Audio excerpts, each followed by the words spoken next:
Kakanda Haji Ahmad Kalani, yang kami hormati Kakanda Bibi, yang kami banggakan Ustadz kami Ananda Adi, yang kami hormati adik-adik dan teman sekalian, ayu-ayu dan adik-adik sekalian.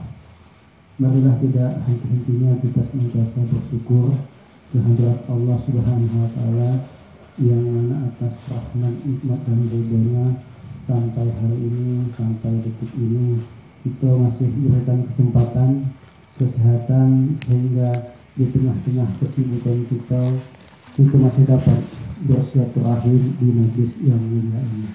Dengan harapan semoga seluruh warga kita yang tergabung di anggota forum majlis taklim Provinsi Jawa ini senantiasa kita.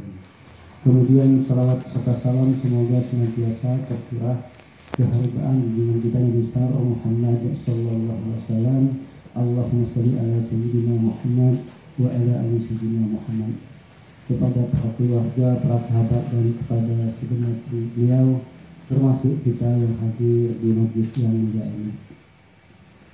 Kakak ayu-ayu yang kami hormati, kalau tidak salah ingatan kami, sampai hari ini kita sudah memasuki tahun ke-6 berdirinya ikatan ataupun majlis kita ini.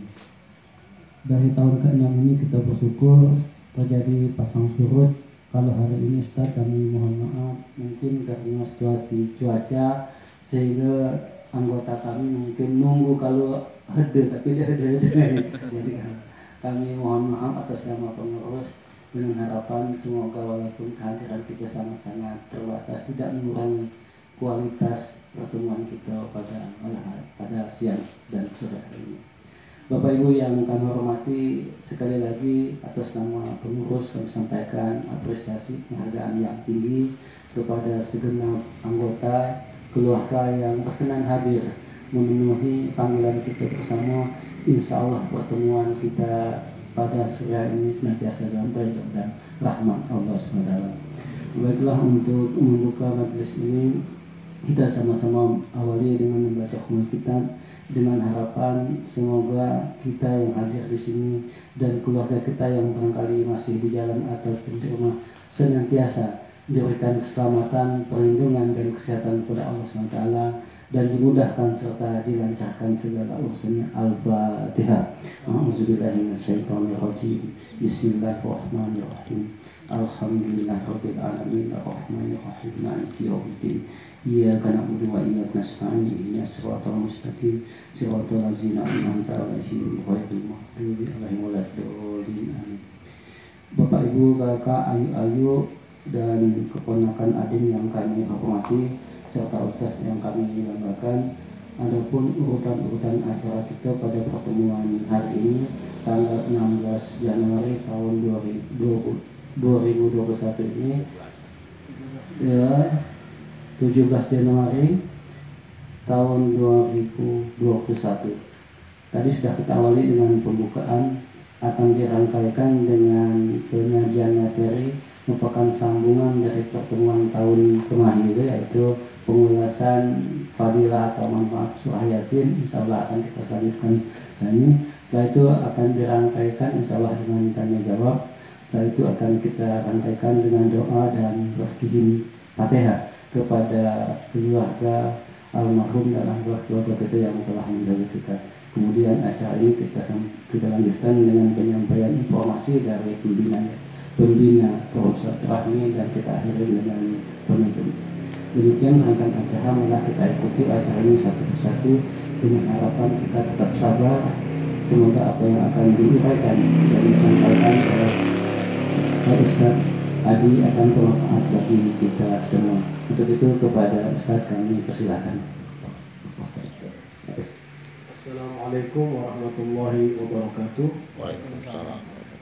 Alhamdulillah, wassallallahu wasallam ala rasulillah wa ala alihi wa sahbihi wa man wala wa la hawla wa la quwata illa billah.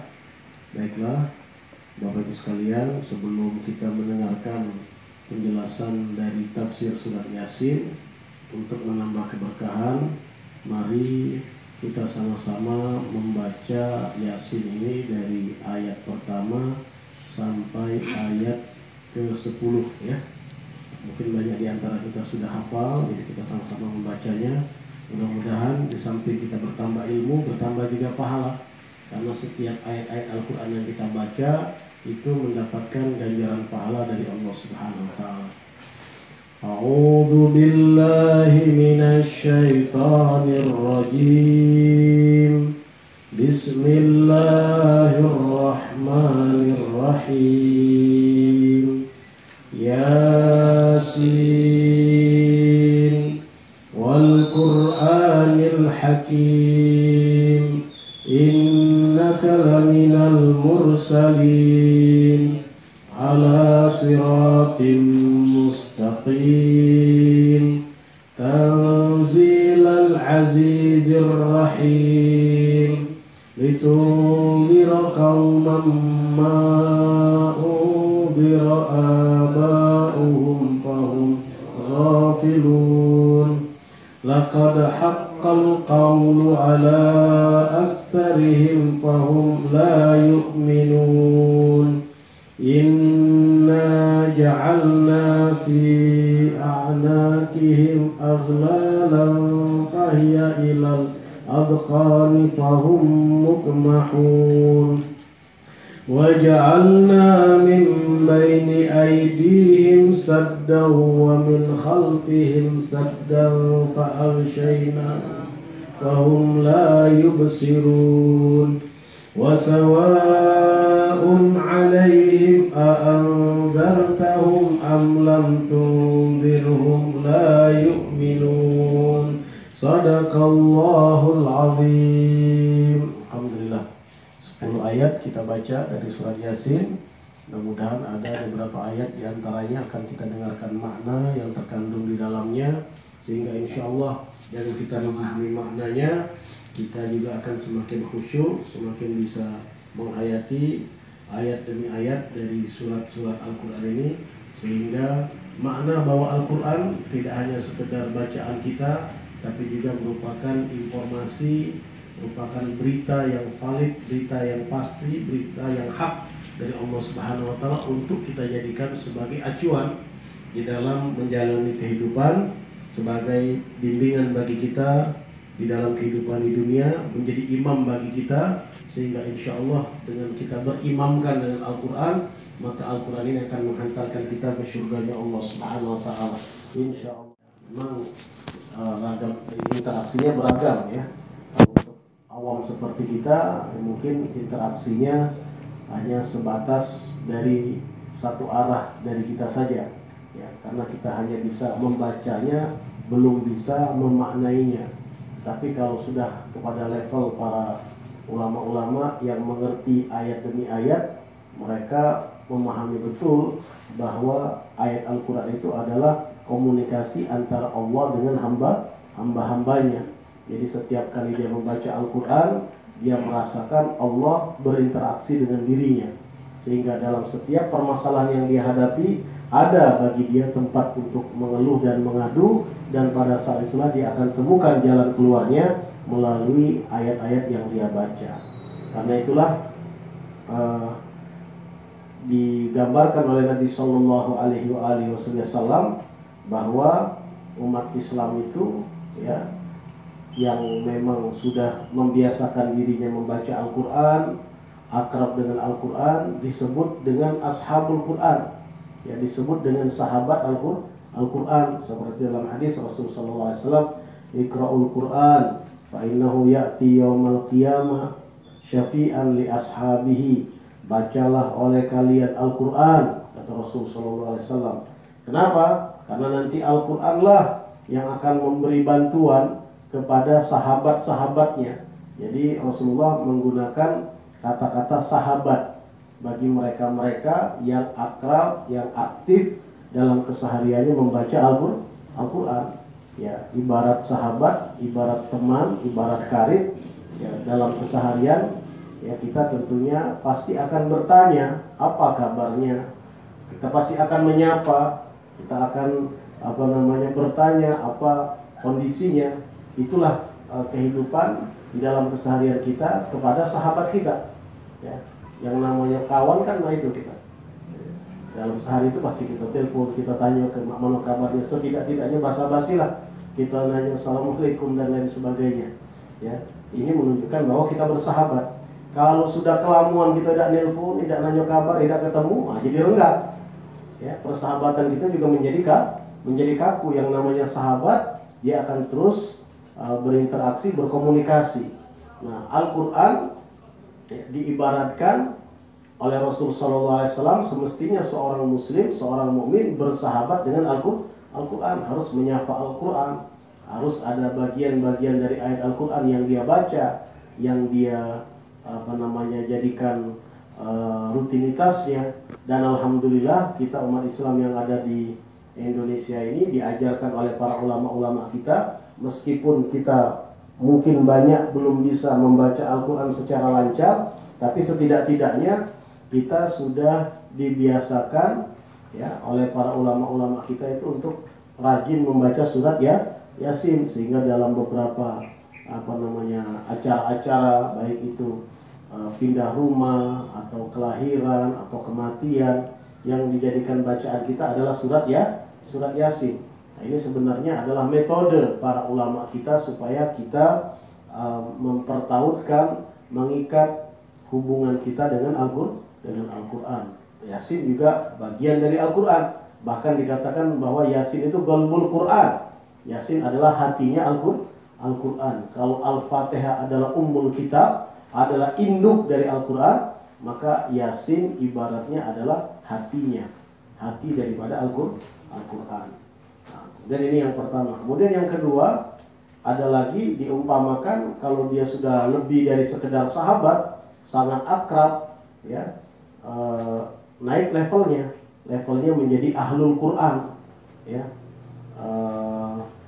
Dikatakan bahwa orang-orang yang sudah sampai ke level ahlul Quran ini memang dia sudah tidak putus lagi interaksinya dengan Al-Quran, ya. Rasa butuhnya dengan Al-Quran sedemikian luar biasa, ibarat seperti keluarga. Kata-kata ahlu itu kan keluarga kalau dalam bahasa kita, ya. Keluarga itu apapun situasi dan kondisinya pasti tetap akan berhubungan, akan menjadi pikiran kita. Harus ada informasi tentang keluarga-keluarga kita dimanapun mereka berada. Seorang ayah ketika ditinggal oleh anaknya pergi merantau, begitu juga ibu pasti tidak akan nyaman. Dalam sehari itu dia berpikir bagaimana kabar anaknya, apalagi kalau anaknya ini baru beranjak remaja, ya. Nah, maka seorang ayah pasti akan selalu memikirkan anaknya. Nah, maka orang yang sudah Al-Quran itu sudah mendarah daging pada dirinya, wah ini sudah luar biasa sekali. Jadi dia bukan lagi dibantu oleh Al-Quran, tapi dia mendapat otoritas dari Allah untuk bantu orang lain karena berkat Al-Quran. Kalau sahabat tadi, Al-Quran yang bantu dia, ya. Kalau levelnya level sahabat tadi, ya, kata Rasulullah SAW, Iqra'ul Quran fa innahu ya'ti yaumal qiyamah syafi'an li ashabi. Bacalah oleh kalian Al-Quran karena nanti dia di hari kiamat bantu sahabat-sahabatnya, ya. Yang nanti Al-Quran menjelma menjadi minta di hadapan Allah untuk memberi syafaat kepada orang-orang yang selama di dunia membacanya, mengamalkannya, merenungkannya. Nah, kalau ahlul Quran artinya dia sudah sejalan seiring dengan Al-Quran, mendarah daging dengan Al-Quran. Artinya tingkah lakunya adalah akhlak Al-Quran. Maka orang yang seperti ini, subhanallah, dia bukan hanya dibantu oleh Al-Quran, tapi diberikan otoritas untuk membantu orang lain karena pangkat ke-Al-Quranan yang ada pada dirinya. Inilah makomnya, levelnya, kedudukannya para ulama yang disebut dengan ahlul Quran, ya. Nah, karena itulah di sini kita alhamdulillah telah membaca 10 ayat pertama dari surat Yasin, ya. Yang pada pertemuan lalu kita sudah menjelaskan keutamaan dan fadilahnya. Maka pada siang menjelang petang ini kita akan dengarkan makna yang terkandung di dalamnya. Surat ini diawali dengan Bismillahirrahmanirrahim. Memang beragam pandangan para ulama tentang Bismillah di awal surat, ya. ada yang berpendapat bahwa Bismillahirrahmanirrahim itu merupakan bagian dari ayat setiap surat. Ya. Ini yang berpendapat seperti itu. Kecuali dalam surat Taubah, ya, di juz 10 itu tidak ada Bismillahnya, surat Baroah namanya. Ya. Maka ketika meyakini bahwa Bismillah ini adalah ayat dari setiap surat, maka kita dengar seperti di Indonesia, ya, setiap kali membaca surat selalu diawali dengan Bismillah. Berangkat dari keyakinan bahwa Bismillah itu memang bagian dari surat itu. Ya, jadi surat Yasin ayat pertamanya apa? Bismillahirrahmanirrahim. Ya. Nah, tapi ada lagi yang berpendapat tidak. Ya, Bismillah itu bukan bagian dari surat. Ya. Dia memang bagian dari surat, tapi hanya dalam surat Al-Fatihah saja. Ya, itu saja yang berpendapat.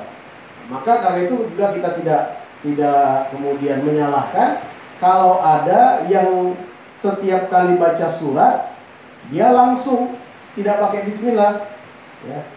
A'udzubillahi minasyaitonirrajim. Yasin, dia nggak baca Bismillahnya, ya, dia langsung saja. Karena apa? Karena dia beranggap Bismillah bukan bagian dari surat. Nah, yang seperti ini biasanya menganggap bahwa Bismillah itu memang bagian pemisah antara satu surat dengan surat lain. Nah, jadi memang beragam pandangan para ulama. Tetapi kalau dalam pandangan mazhab kita Imam Syafi'i yang berkembang di Indonesia menganggap bahwa khusus di dalam surat Al-Fatihah, Bismillah merupakan bagian dari surat Al-Fatihah. Karena itu wajib di dalam bacaan sholat kita ketika baca suratul Fatihah membaca juga Bismillahirrahmanirrahim. Lantas pertanyaannya, kenapa pada surat Baroah atau surat Taubah itu tidak ada Bismillahnya? Bara'atun minallah, ya, di awalnya itu. Karena memang muatan surat Baroah itu tidak seirama dengan makna Bismillahirrahmanirrahim. Di mana Bismillahirrahmanirrahim Allah memperkenalkan dirinya dengan karakter kasih sayang. Sementara di dalam surat Baroah itu yang ditonjolkan oleh Allah, yang diperkenalkan oleh Allah, yang ditonjolkan oleh Allah itu adalah sifat tegasnya Allah, ya, sifat pembalasannya Allah kepada mereka-mereka yang mengingkari Allah. Karena di dalam surat Baroah itu berbicara banyak tentang aturan-aturan perang, ya. Jadi tidak relevan kalau dicantumkan Bismillahirrahmanirrahim. Artinya Islam adalah agama yang yang mengatur segala sesuatu sesuai dengan porsinya. Ada kalanya porsinya orang itu harus menonjolkan kasih sayangnya, tapi ada kalanya juga dia juga harus bersifat tegas. Nah, namun kalau kita lihat dari 114 surat yang dalam Al-Quran, hanya satu surat saja. Oh, berarti kalau begitu rahmat Allah, kasih sayang Allah lebih dominan dari kemurkaannya. Ya. Kenapa? Karena dalam 114 itu hanya satu surat saja. Ya. Bahwa ketegasan itu harus ada. Ya. Bahwa kita di dalam agama kita ini ketika ada kezaliman, ada penindasan, harus ada sikap tegas. Ya. Tetapi mutlak bahwa tegas itu yang kemudian dominan, tidak juga. Kekerasan, tidak juga. Karena yang ditonjolkan adalah Rahmanur Rahim. Wa ma arsalnaka illa rahmatan lil alamin. Ini yang bisa kita serap dari makna Bismillahirrahmanirrahim. Kemudian yang pertama dalam surat Yasin ini Allah mengawalinya dengan sumpah. Jadi Yasin ini adalah kalimat bersumpah, ya, kalimat sumpah. Jadi artinya sendiri memang seperti yang sudah kita uraikan pada pertemuan yang lalu, itu dimaknai oleh para ulama banyak. ya, dia termasuk huruf-huruf Al-Quran yang beragam pemaknaannya. Ada yang mengatakan Yasin wahai manusia, artinya ya. Ada yang mengatakan Yasin ini dia tiada lain adalah wahai Nabi Muhammad, ya. Ini penafsiran sebagian para ulama, ya. Nah, kemudian kalau di tafsir Jalalain, ya, tafsir kitab yang kita baca, karena merasa keterbatasan memaknai yang tidak ada kepastian penjelasannya, sementara ilmunya ini ada pada Allah, maka pengarang kitab, pentafsir kemudian mengatakan Allahu a'lam bi muradihi bihi. Kalau bicara tentang Yasin, ya, biarlah Allah yang maha tahu dengan makna yang di dalamnya. Kita manusia ini tidak sanggup untuk menggali lebih dalam apa artinya makna Yasin, ya. Nah, tapi sebagian para ulama lagi, seperti yang juga kita lihat di beberapa literatur, mengatakan bahwa Yasin, Toha itu salah satu dari nama Nabi Muhammad sallallahu alaihi wasallam, ya. Nah, kemudian yang kedua, wal Qur'anil Hakim, Allah bersumpah, ya. Waw di situ waw qasam, ya, artinya waw yang digunakan sebagai huruf untuk bersumpah. Wal Qur'ani, demi Al-Qur'an, Al-Hakim yang penuh atau Al-Muhakkam yang penuh dengan ayat-ayat yang cermat, ya, yang tertata, ya, yang bijak, yang semuanya serba terukur, tidak ada berseberangan, bertabrakan satu sama lain, ya. Bahkan sebagian ulama-ulama peneliti itu mereka menemukan pengulangan ayat di dalam Al-Quran itu berdasarkan realita yang ada, ya, di dalam kehidupan kita di dunia. Seperti umpamanya kata-kata bulan, ya, kata-kata syahrul itu diulang di dalam Al-Quran itu sampai 12 kali, karena memang kata-kata syahrul itu hanya 12, bulan itu cuma 12, nggak ada bulan ke-13. Kalau di perusahaan gajian mungkin ada gaji bulan 13 kan itu, ya. Tapi kalau dalam keseharian, ya, realitanya bulan itu hanya 12. Inna iddatash syuhuri indallah isna asyara syahra. Sesungguhnya bilangan bulan itu di sisi Allah adalah 12 bulan. Nah, kata-kata syahrul itu di dalam Al-Quran itu diulang sampai 12 kali. Seperti juga ketika diteliti kata-kata yaum, hari, ya, diolah, dihitung satu persatu dari Al-Fatihah sampai An-Nas, dari Maliki Yaumiddin, yaum, hari, ya. Terus dicari, ternyata jumlah kata-kata yaum, ya, itu jumlahnya ketika ditotal 365 kali pengulangannya, ya. Artinya ini apa? Artinya ini Al-Quran bukan karangan manusia, ya. Kalau karangan manusia, ya, untuk mengaturnya sedemikian rupa, karangan-karangan seperti itu tentunya akan terbatas, ya. Jadi sedemikian luar biasa, ya. Karena itu disebut Al-Quran itu punya sifat Al-Hakim. Apa artinya Al-Hakim? Memang semua yang ada di Al-Quran itu muatannya dicermat, ya. Cermat artinya tertata, rapi, ya.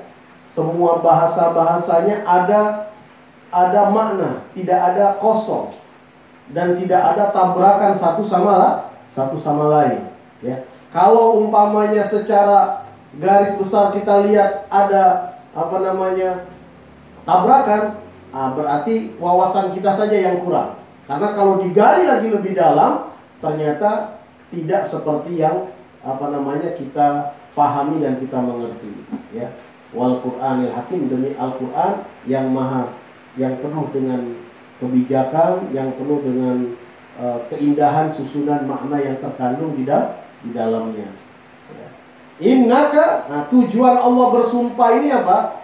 Ya, biasanya seseorang itu bersumpah untuk meyakinkan muatan sumpahnya, tujuannya ada objek yang akan diangkat.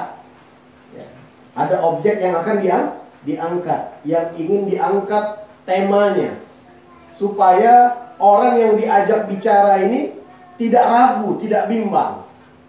Itulah tujuan orang bersumpah. Ketika kita bicara biasa umpamanya, ya, bicara ngobrol, kemudian kita sampaikan satu berita, ya, kelihatan orang itu ragu, bimbang, maka kemudian kita tegaskan, demi Allah, ya, yang aku sampaikan tadi benar. Nah, dia terdiam. Pasti dia pasti dia ya yakin. Asal memang kita selama ini tidak sering mengucapkan sumpah, karena kalau sudah sering mengucapkan sumpah juga, ya, lagi terjebak ke sumpah palsu, sumpah bohong, ya.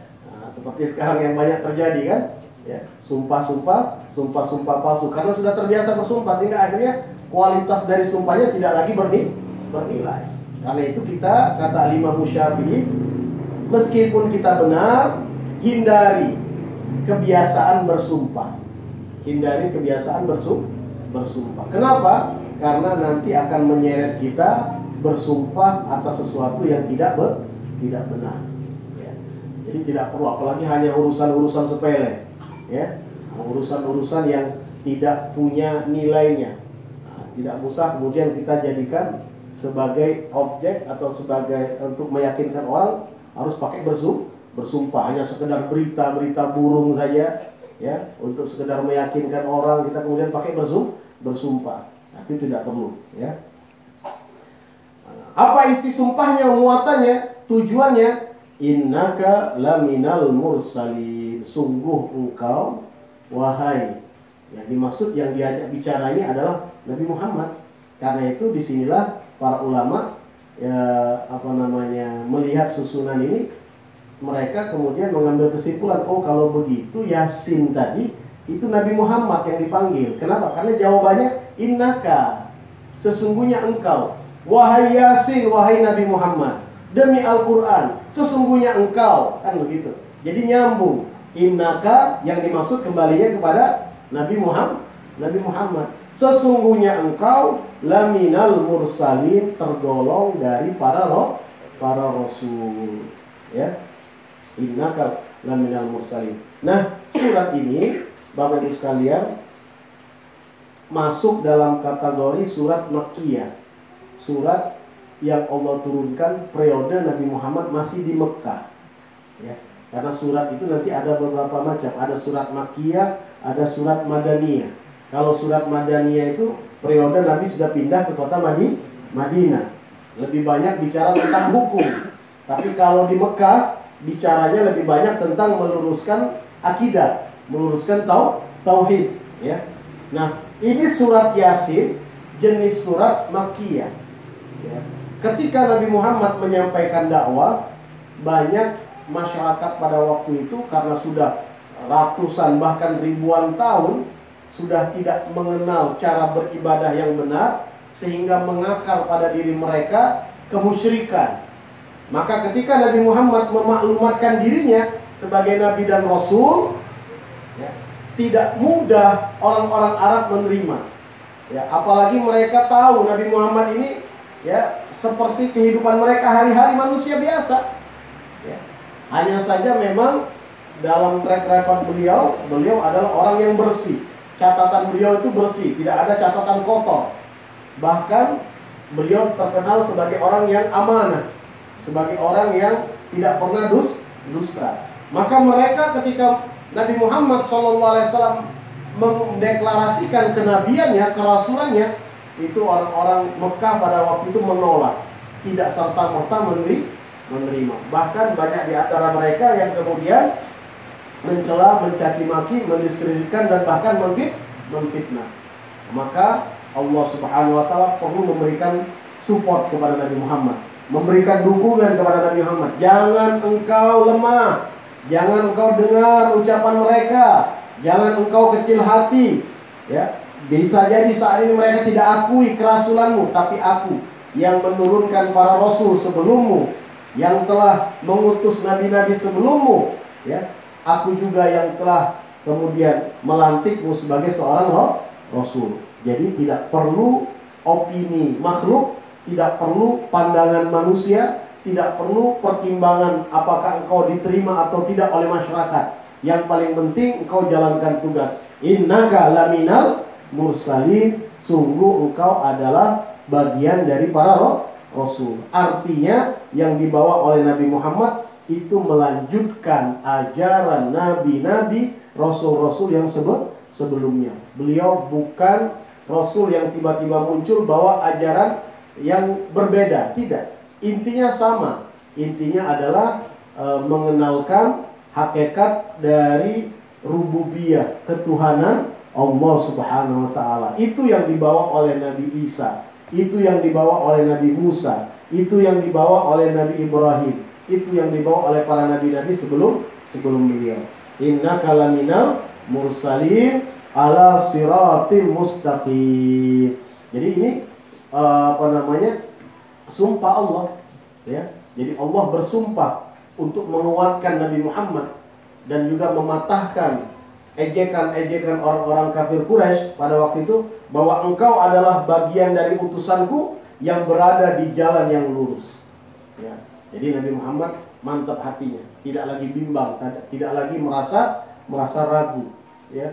Karena ya bukan seperti sekarang kalau ustadz kiai ceramah banyak yang tinggal terima saja, ya, tinggal menerima bulat-bulat. Kalau zaman Nabi Muhammad SAW, beliau dakwah di kota Mekah itu 13 tahun, itu tidak mudah, ya. Bahkan paman beliau sendiri Abu Lahab itu menolak secara terang-terangan. Yang waktu Nabi Muhammad lahir senangnya luar biasa, ya. Ketika Nabi Muhammad lahir, ini Abu Lahab senangnya luar biasa karena dapat keponakan laki-laki. Tapi ketika Nabi Muhammad 40 tahun kemudian memaklumatkan dirinya sebagai nabi, itu jadilah Abu Lahab sebagai musuh terbesar Nabi Muhammad SAW. Jadi tidak gampang pada masa itu. Innaka laminal mursalin ala siratin mustaqim tanzilal azizir rahim. Ada nih? Azan. Masih.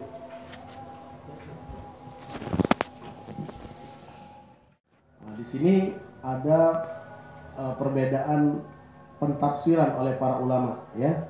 Litundhira qaumam, ya, engkau memberikan peringatan kepada masyarakat, ma undhira abauhum, ya, apa yang belum diperingatkan kepada ayah-ayah mereka, ya. Fahum ghafilun, sementara mereka dalam keadaan lalai, ya. Artinya apa? Artinya bangsa Arab pada masa itu bangsa yang terputus dari rantai kerasulan, ya, dari semenjak zamannya Nabi Ismail. Jadi jauh. Jadi kalau orang-orang Bani Israel itu banyak nabi-nabinya, ya. Jadi kalau kita runtut dalam sejarah itu, Nabi Ibrahim, ya, beliau usia lanjut sekian tahun, 80 tahun umur, belum punya anak, ya. Sampai akhirnya sang istri Siti Sarah memerintahkan, minta kepada Nabi Ibrahim ini menikahi Hajar, ya. Subhanallah, ketika nikah dengan Hajar dapat anak. Nah, anaknya namanya Nabi Ismail. Dan setelah dapat Nabi Ismail, Sarah yang tadi tidak punya anak dapat anak lagi, ya, lahir lagi, turunlah Nabi Ishak. Jadi Nabi Ishak putra Nabi Ibrahim dari Siti Sarah, Nabi Ismail putra Nabi Ibrahim dari Siti Hajar, ya. Dalam perjalanan sejarah berikutnya, Nabi Ishak itu punya keturunan yang kemudian keturunannya itu disebut Bani Israel, ya, Bani Israel. Israel itu adalah anak beliau, ya, yaitu Nabi Allah Yakub, ya. Nah, Yakub inilah yang kemudian menurunkan nabi-nabi ya dari kalangan Bani Israel, Nabi Yusuf ya, kemudian Nabi Musa, Nabi Harun, Nabi Sulaiman, Nabi Daud, terus ke bawah ya. Itu nabi-nabi itu jalurnya melalui jalur Bani Israel sampai kepada Nabi Ishak ya. Kemudian kepada Nabi Ibrahim. Nah, kalau Nabi Ismail, beliau tidak menurunkan nabi. Beliau menurunkan bangsa Arab. Jadi kalau Nabi Ishak menurunkan Bani Israel. Yang sampai Bani Israel ini kemudian ketemu di zamannya Nabi Musa dengan penguasa yang diktator, yaitu Fir'aun. Ya. Nah, Bani Israel ini ya, karena memang para nabi itu banyak dari kalangan mereka merasa merekalah masyarakat dunia kelas 1. Ya. Sehingga mereka menganggap sepele kepada bangsa Arab. Ya. Tapi akhirnya Allah memberikan jawaban bahwa nabi akhir zaman itu bukan dari kalangan mereka. Justru adanya dari kalangan bangsa Arab, yaitu keturunannya Nabi Ismail, yaitu Nabi Muhammad. Nah, jadi memang kalau cerita perseteruan Arab dan Yahudi, Israel ini sudah memang dari dulu. Karena memang orang-orang Bani Israel ini, Yahudi ini ada iri, cemburu. Karena Nabi akhir zaman itu dari bangsa Arab. Karena mereka selama ini sudah merasa di atas angin. Sehingga sampai merasa di atas anginnya itu mereka berani membangkang para nabi dan rasulnya, itu berani mereka. Bahkan berani membunuh nabi-nabinya, mereka bunuh. Ya, jadi kalau nabinya memberikan titah itu tidak langsung diikuti. Ini karakternya orang-orang Yahudi. Ya, kita baca di dalam surat Al-Baqarah itu ketika kejadian ada satu pembunuhan, kemudian dicarikan solusinya. Cari sapi, mereka tanya sapi yang bagaimana, sapi laki atau perempuan, terus warnanya apa. Akhirnya mestinya cuma cari sapi, itu jadi panjang bacanya. Jadi panjang yang harus dicari. Ini karakternya Bani Israel. Dan mereka juga terkenal pembangkangan yang luar biasa kepada para nabi. Nabi Musa diperintahkan oleh Allah, perintahkan kepada umatmu jangan cari ikan di hari Sabtu, karena hari Sabtu adalah hari suci. Akhirnya mereka ngakali, ya, naruh tanggoknya itu pancingnya hari Jumat, hari Sabtu tidak ada mancing. Ya, kaget dapatnya hari Minggu, sama baik namanya karena itu juga.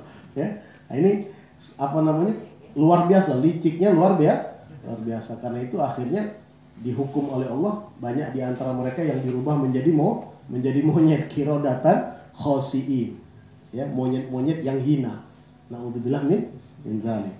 Nah, jadi kalau bicara tentang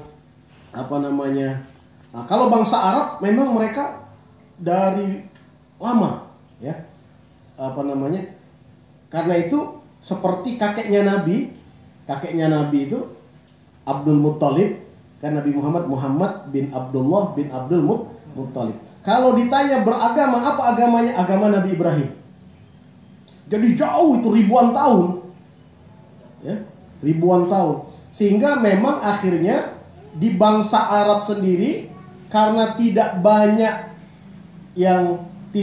nabinya, tidak banyak rasulnya, akhirnya ajaran di bangsa Arab itu bias. Sehingga akhirnya lahirlah istilah zaman jahiliyah. Zaman jahiliyah itu faktor penyebabnya karena memang tidak ada nabi dan rasul yang dikirim ke sana. Karena itu di sini disebutkan oleh Allah, litundiro. Engkau wahai Muhammad punya tugas berat. Apa tugasmu? Memberikan peringatan kepada kaum yang sebelumnya tidak dapat peringatan. Jadi lamunian. Kalau yang lain kan sudah. Yang Bani Israel tadi, dari nabi ini meninggal, nanti keluar nabi yang baru. Jadi ajaran mereka dekat, ya. Nah, sudah dekat pun masih banyak penyimpangan, ya. Apalagi yang jauh dekati Nabi dan Rasul tadi. Maka wajar kalau kemudian mereka akhirnya menyembah berhala. Karena insting manusia butuh kepada Tuhan itu ada pada setiap manusia, pada setiap makhluk. Rasa berketuhanan itu ada. Cuma karena tidak terbimbing, tidak ada hidayah, sesat. Nah, itulah yang terjadi pada orang-orang musyrikin pada masa jahiliyah. Sehingga akhirnya mereka kemudian bikin berhala-berhala. Kemudian berhala itu diletakkan di mana? Di sekeliling Ka'bah. Ya. Jadi Ka'bah itu pada masa jahiliyah itu penuh dengan apa? Dengan berhala, dengan patung. Tidak kurang 300 sekian patung yang ada di situ. Yang waktu penaklukan kota Mekah, Nabi Muhammad yang pertama kali dia lakukan adalah menghancurkan patung-patung itu. Patung-patungnya macam-macam. Jadi kalau ditanya, ya siapa Tuhan kalian? Tuhan kami Allah. Nah, karena ajaran Nabi Ibrahimnya masih ada.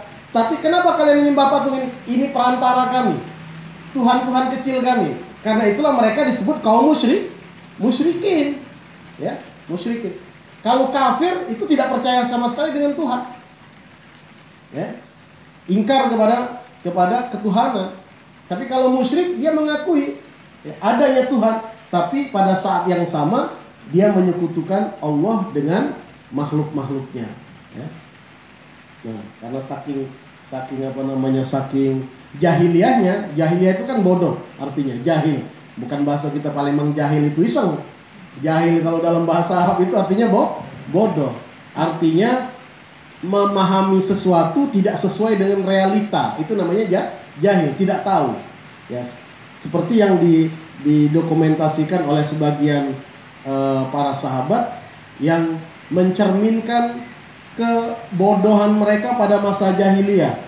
Ya, itu di antara para sahabat itu kalau ingat masa jahiliyah, kadang dia tertawa sendiri. Ngapa ketawa deh? Lucu katanya kami zaman jahiliyah. Ya, apa lucunya? Kami bikin Tuhan yang kami sembah-sembah itu dari gandum. Ya, kami apa istilahnya kalau gandum itu? Diadon sampai berbentuk dia jadi patung. Nah, kemudian kami sembah-sembah. Nah, kalau sedang tiba musim kemarau, musim paceklik, dak kati yang pacak dimakan, Tuhan itulah yang kami poteli kami makan. Ya. Nah, kalau ingat cerita itu ketawa kan, kata para sahabat. Menunjukkan apa? Artinya hidayah itu mahal. Ya. Manusia punya akal, tapi ketika akal tidak diberi hidayah, seperti itulah jadinya. Ya, tidak berfungsi normal. Yang ada hanya hawa nafsu. Nah, hawa nafsu itu cuma makan, minum. Ya, makan, minum, tidur. Ya, hubungan seksual. Itu yang dipikirkan. Akal tidak berfungsi. Itu kalau orang tidak dapat hidayah dari Allah. Nah, jadi tugas Nabi Muhammad berat. Litundiro, engkau memberi peringatan kauman kepada kaum masyarakat ma'undiro abauhum, yang mana bapak-bapak mereka, leluhur mereka tidak dapat peringatan, tidak ada nabi, tidak ada rasul. Fahum ghafilun, maka otomatis konsekuensinya mereka lalai. Maka wajar. Nah, ini jadi tugas berat Nabi Muhammad SAW. Jadi dari awal Allah sudah informasikan kepada Nabi Muhammad bahwa tantanganmu berat ngadepin orang yang memang sudah mengakar kejahiliaannya. Ya. Apalagi nanti kemudian ditambah dengan hawa nafsu, kemudian juga kesombongan, keangkuhan, sehingga tidak mudah bagi mereka menerima kebenaran yang dibawa Nabi Muhammad. Karena itulah dalam periode Mekah sedikit yang beriman kepada Nabi Muhammad itu tidak banyak. Yang beriman itu adalah orang-orang dari masyarakat menengah ke bawah, orang-orang yang sudah lanjut usia, ya, orang-orang yang miskin. Mereka lah orang-orang yang beriman kepada Nabi Muhammad. Kalau pembesar-pembesarnya, penguasa-penguasanya, bangsawannya menolak, mereka tidak mau terima. Ya. Yang diwakili oleh siapa? Abu Jahal, Abu Lahab. Itu tidak ada yang mau terima. walaupun hati kecil mereka itu tersentuh, ya, hati kecil mereka paham bahwa ayat-ayat Al-Qur'annya dahsyat sekali. Bukan karangan manusia, mereka tahu, tapi karena kesombongan, keangkuhan membuat mereka tidak mau terima.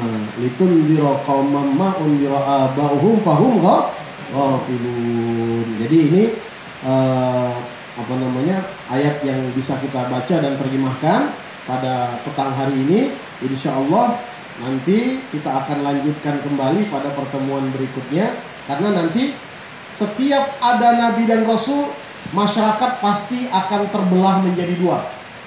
Ada yang beriman, ada yang ingkar. Nah, di dalam surat Yasin ini ada. Apa sebab mereka beriman, apa sebab mereka ingkar, nanti akan disebutkan. Karena ini akan terus berlanjut sepanjang masa. Inilah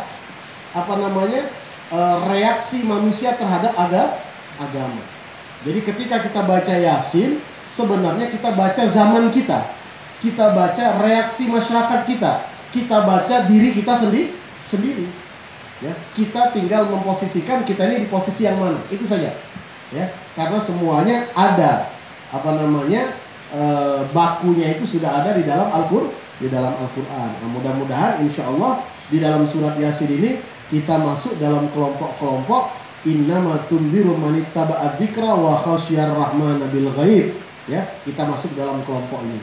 Karena nanti Allah akan sebutkan kelompok yang ekstrim, kelompok yang menentang dan tidak menerima. Apa sebab mereka tidak mau terima, itu akan disebutkan oleh Allah. Dan ternyata penyebabnya itu, ya, penyebab utamanya itu tidak hanya berlaku pada masa itu saja. Karakter ini juga ada pada setiap masa, sepanjang masa. Jadi apa yang disebutkan oleh Allah itu hidup terus. Ya, mungkin orangnya sudah mati, Abu Jahal sudah mati, Abu Lahab sudah mati, Fir'aun sudah mati, tapi karakternya tetap hidup sepanjang masa.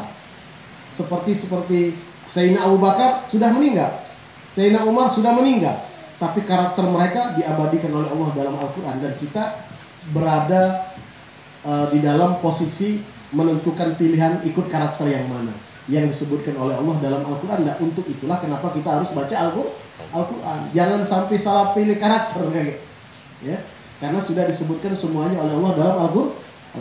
Mudah-mudahan insya Allah apa yang kita baca, apa yang kita dengarkan memberikan sentuhan tersendiri kepada hati kita, dengan harapan mudah-mudahan dengan bacaan kita dari surat Yasin ini Allah semakin memperkuat keimanan dan keyakinan kita. Dan yang paling penting, iman dan keyakinan ini dapat kita pelihara sampai akhir hayat kita, insya Allah. Amin ya rabbal alamin. Ini saja yang bisa kami sampaikan. Dan sebelum kita tutup, mungkin ada yang ingin ditanyakan, persilakan.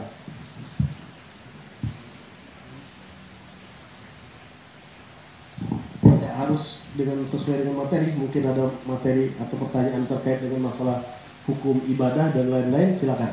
Karena kita ketemunya sebulan sekali, bahkan kadang-kadang lebih. Mungkin ada PR pertanyaan dari rumah, silakan. Ya, yang mana bisa kita jawab, kita jawab. Terima kasih Ustaz. Jadi kesempatan kita kalau nak bertanya, mari kita gunakan kesempatan yang sangat mahal ini. Kami silakan kalau ada yang nak bertanya. Ibu-ibu barangkali.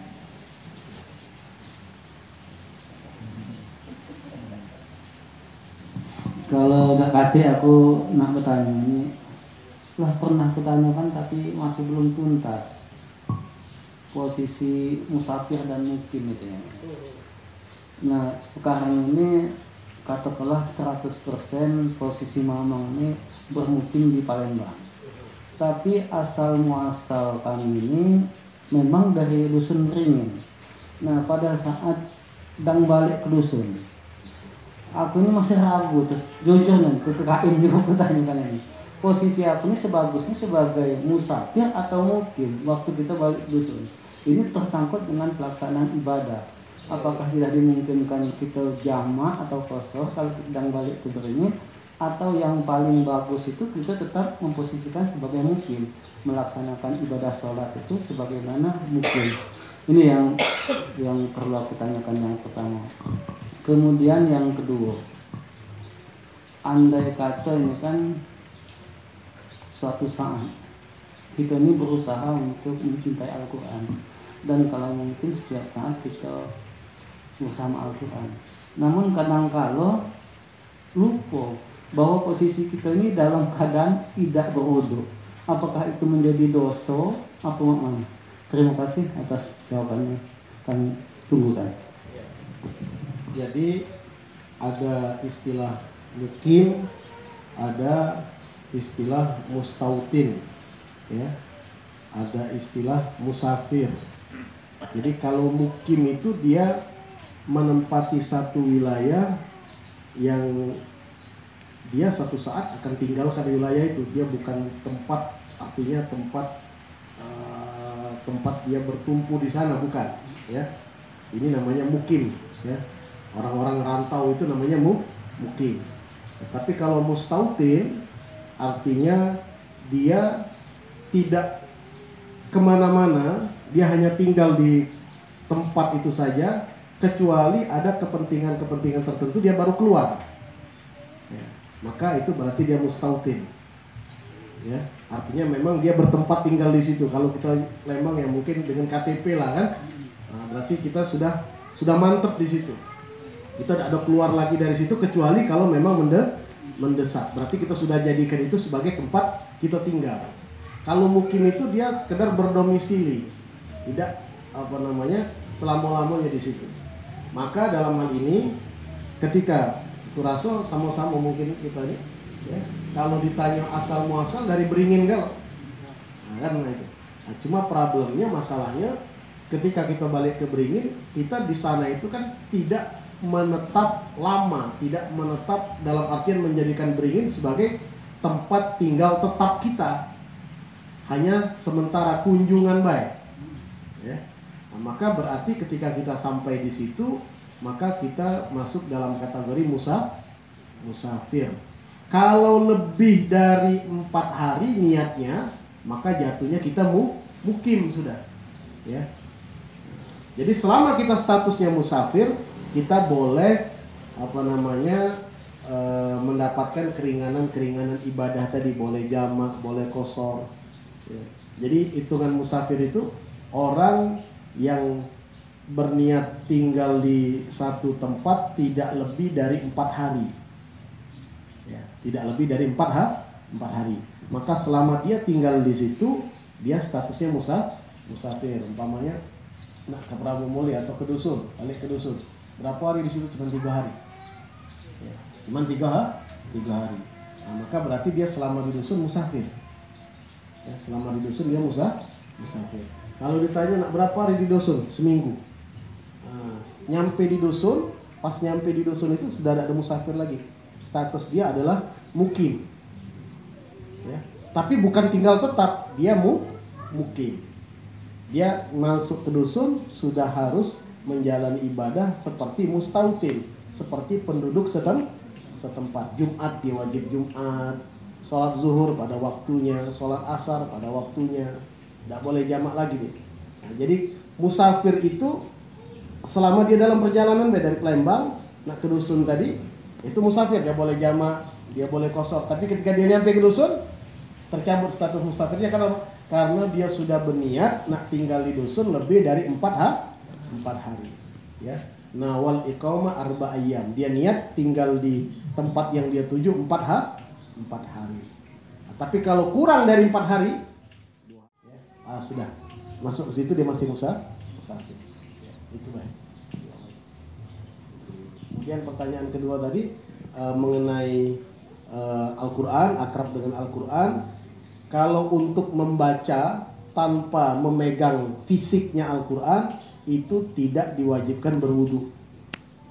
Jadi kita umpamanya hafal surat Yasin, nah kita ulang-ulang sambil di mobil, sambil di perjalanan, daripada kosong kita ulang baca surat Yasin atau surat apa baik yang kita hafal, kita ulang-ulang. Walaupun kita tidak berwudu, tidak apa-apa, selama kita bukan dalam keadaan junub, berhadas besar, ya. Kalau dia berhadas kecil tidak ada masalah. Tapi kalau kita nak baca Quran dengan pegang fisik Al-Quran, maka kita wajib berwudu. Ya. Wallahu a'lam bishawab. Ya. Ada lagi? Bertanya? Berhenti hujan, sudah. Silakan kalau masih ada yang bertanya.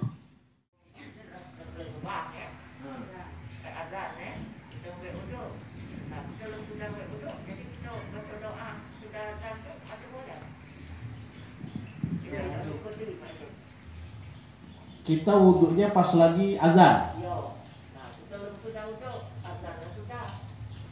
Kita belum selesai wudhu, azan sudah selesai. Kita susulkan. Kalau jaraknya tidak terlalu jauh, boleh kita susulkan. Iya. Karena kalau kita di kamar mandi kan kita tidak boleh berzikir, jawab azan kan. Nah, kalaupun kita masih bisa, kita jawab dalam hati. Tapi pas di luar kita jawab Allah Akbar, Allah Akbar, Allah Akbar, Allah Akbar. Asyhadu an la ilaha illallah, asyhadu. Kita susul ke jawaban, tidak apa-apa. Ya. Kalau jaraknya tidak terlalu jauh, tapi kalau sudah jedahnya terlalu jauh, sudah lewat.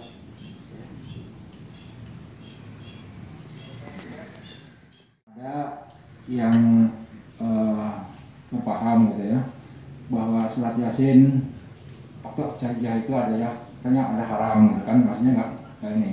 Nah, terus apakah takjiyah ini hukumnya gitu kan, surat Yasin dalam takjiyahnya apakah memang wajib atau gimana hukumnya gitu. Nah, ini baru pemahaman kami belum begitu ini gitu. Terima kasih Ustaz. Assalamualaikum warahmatullahi wabarakatuh. Jadi baca Yasin, baca tahlil, dan peramalan-peramalan yang lazim dilakukan di masyarakat kita saat kematian, ada yang meninggal, ini memang dianjurkan dalam rangka kita mendoakan orang yang telah meninggal. Ya. Jadi bukan haram. Ya, bukan haram. Ya. Tidak kata hukum baca Yasin haram itu tidak kata. Ya.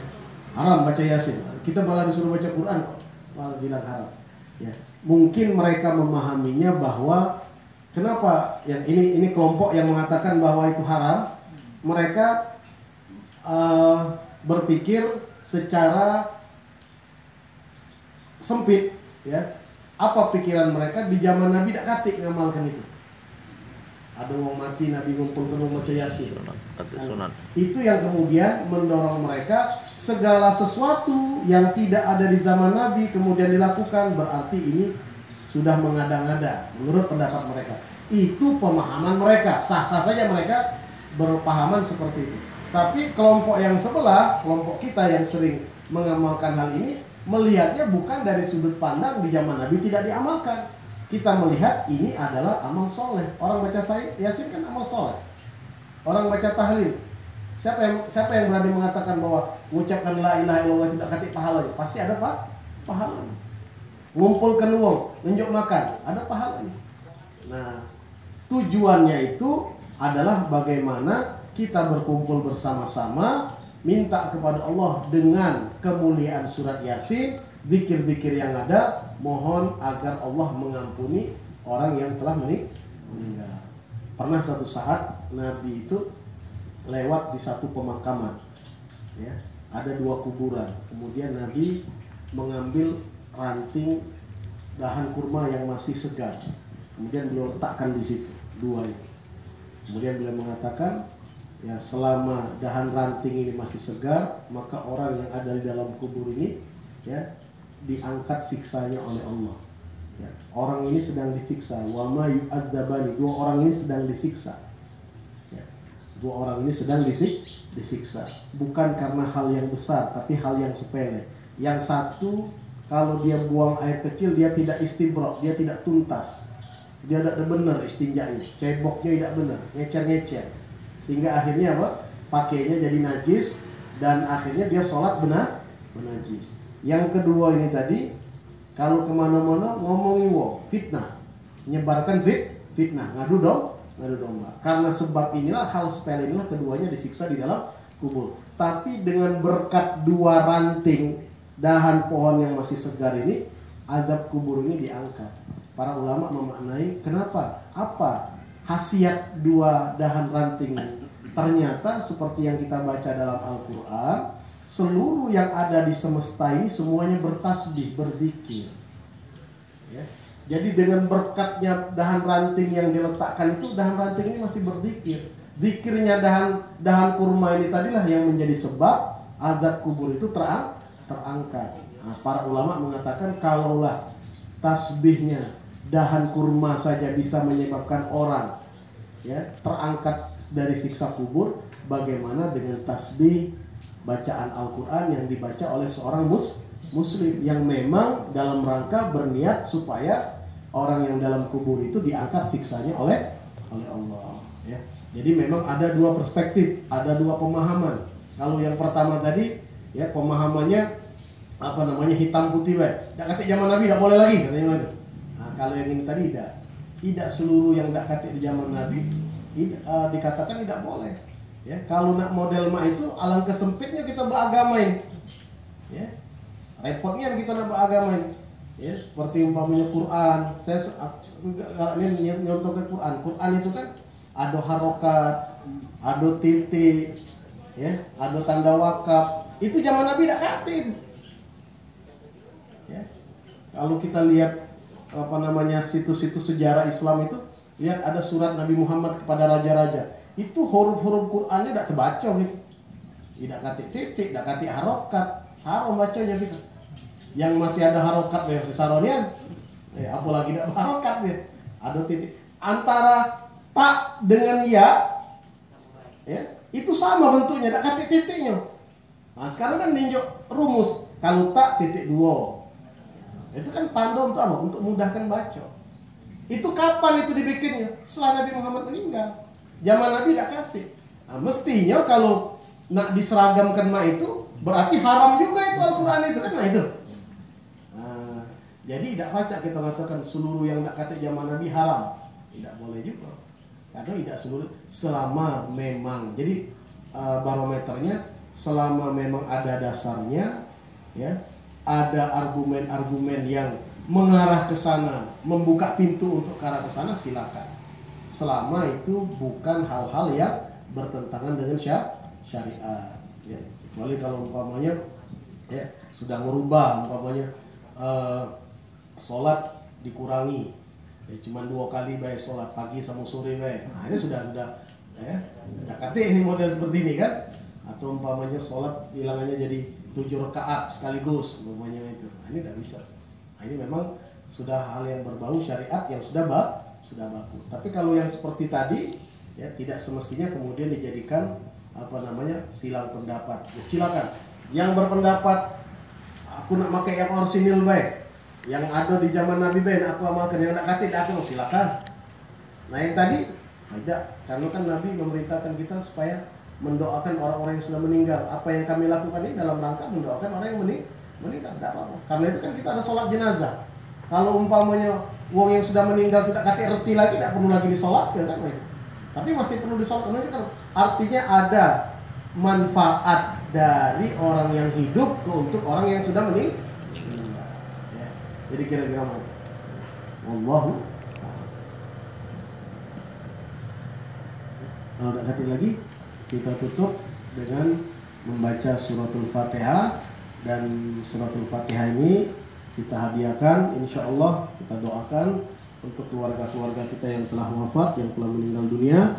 Di antaranya para sesepuh keluarga Brigjen Lubay, almarhum Bapak Haji Abdul Hamid, walmarhum Bapak Haji Muhammad Sayyidin Maliki, walmarhum Bapak Haji Muhammad Sarmada, walmarhum Bapak Haji Mulkan, walmarhum Bapak Zulmaram, walmarhum Haryadi bin Salwadin, walmarhumah Ibu Haja Wiwin Sriwarni, walmarhumah Ibu Sriwati binti Haji Marzuki, walmarhumah Ibu Siti Rofi'ah binti Zainal, walmarhumah Ibu Eli Sarmadania binti Cedan, walmarhumah Ibu Isma binti Haji Abang binti Muhammad Mat Abang, dan juga keluarga, orang tua, kerabat, ya, sanak famili yang telah meninggal dunia. Dan mudah-mudahan Allah Subhanahu wa taala ampuni dosa-dosa mereka dan merahmati mereka di alam kuburnya, dan mengangkat siksa kubur dari mereka dan membebaskan mereka dari siksa kubur, dan nantinya di akhirat dimasukkan ke dalam surganya Allah Subhanahu wa taala. Ala hadiniyah wa ala kullinatin shalihah wa ila hadratin nabi Al-Mustafa sallallahu alaihi wasallam. Al-Fatihah. A'udzubillahi minasyaitonir rajim. Bismillahirrahmanirrahim. Alhamdulillahirabbil alamin. Ar-Rahmanir Rahim. Maliki yaumiddin. Iyyaka na'budu wa iyyaka nasta'in. Ihdinas siratal mustaqim. Siratal ladzina an'amta 'alaihim ghairil maghdubi 'alaihim waladdallin. Amin. Rabbana taqabbal minna innaka antas samiul 'alim wa tub 'alaina innaka antat tawwabur rahim. Allahumma shfina wa afina. Allahumma shfina wa afina wa ashfina wa walidina wa ahbabina azwajina wa dhurriyyatina wa auladina wa walidina min jami'il amrad shifaan taman ajilan la yughadiru saqaman wala alaman wala ilalan wa atil amarana wa amarhum fi khairin wa lutfin wa afiyah birahmatika ya arhamar rahimin. Wa sallallahu ala sayyidina Muhammadin wa alihi wa sahbihi wasallam walhamdulillahi rabbil alamin. Taqabbalallahu minkum inna wa minkum taqabbal ya karim. Subhanakallahumma wa bihamdik asyhadu an la ilaha illa anta astaghfiruka wa atubu ilaik. Walhamdulillahi rabbil alamin. Assalamualaikum warahmatullahi wabarakatuh. Atas nama jemaah sekali lagi kami mohon maaf apabila dalam pertanyaan kami tadi ada yang kurang sopan ataupun kurang pantas. Sekali lagi kami sampaikan terima kasih. Barangkali ada yang mau disampaikan?